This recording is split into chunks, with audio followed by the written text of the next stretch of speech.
We sabotage our own financial success, and we do it on purpose. This is part of the Money Life series.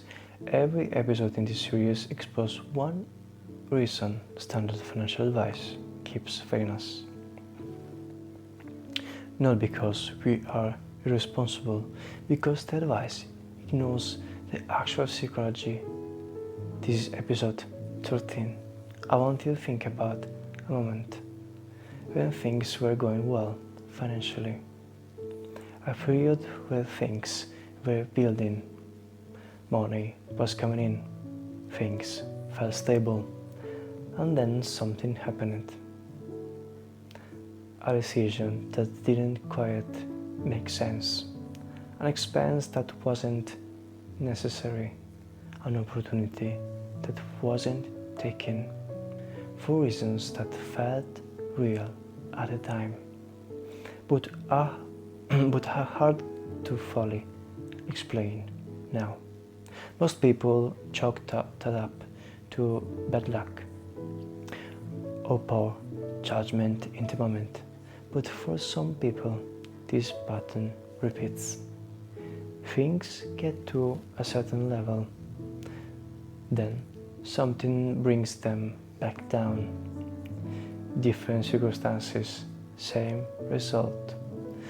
That is worth looking at carefully, because it might not be carelessness, it might be something more specific than that.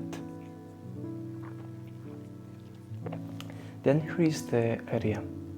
The brain has concept of what feels financially normal, based on what we grew up with, based on what felt like the right amount, the safe amount, the amount that didn't cause problems when our income or net worth rises significantly above that level. The brain notices the difference from what feels normal and starts quietly working to close it, not consciously, not with an deliberate intention, but through a series of small decisions that each seems reasonable in the moment. The impulse purchase that wasn't necessary, the investment that was slightly off, the opportunity that felt too risky for reasons that were never fully articulated, the partnerships that felt tough.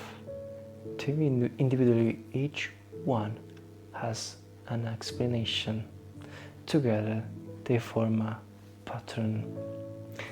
The pattern of a system trying to return to what is known as normal. Where was that sense of normal set actually?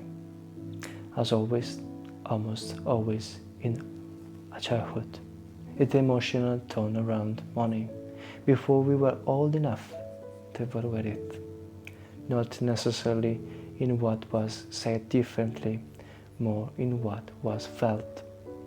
Money as stress, as conflict, as something that caused problems, or money as something we were not the kind of people to have, or money as something that separate, untrustworthy. None of these beliefs needs to have been stated loud. They were absorbed from tone, from what was never discussed, from what happened when money arrived and what happened when it didn't. There is a second mechanism worth naming: financial success, but real financial success.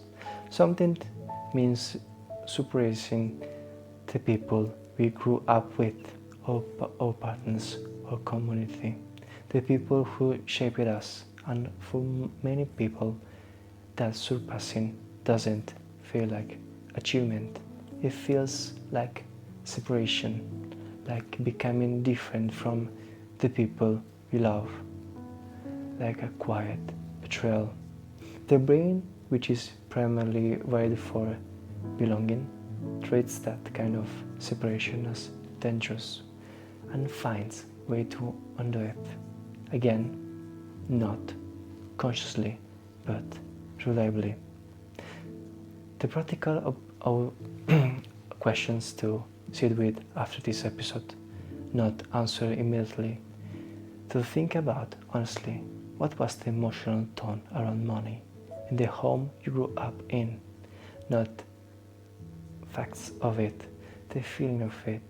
Is there a level of financial well-being that feels like too much, where guilt or discomfort start to appear? Or there are people in your life whose approval might quietly diminish if you became more financially successful than them. The answer to choose 3 questions are where the thermostat is set. Awareness isn't enough on its own to change it, but you can't change something you can see. And most people have never looked at this directly. The financial advice industry will tell you to make better decisions, to make more disciplined, to invest smarter. None of that addresses the system that is quietly undoing the decisions as fast as they're being made.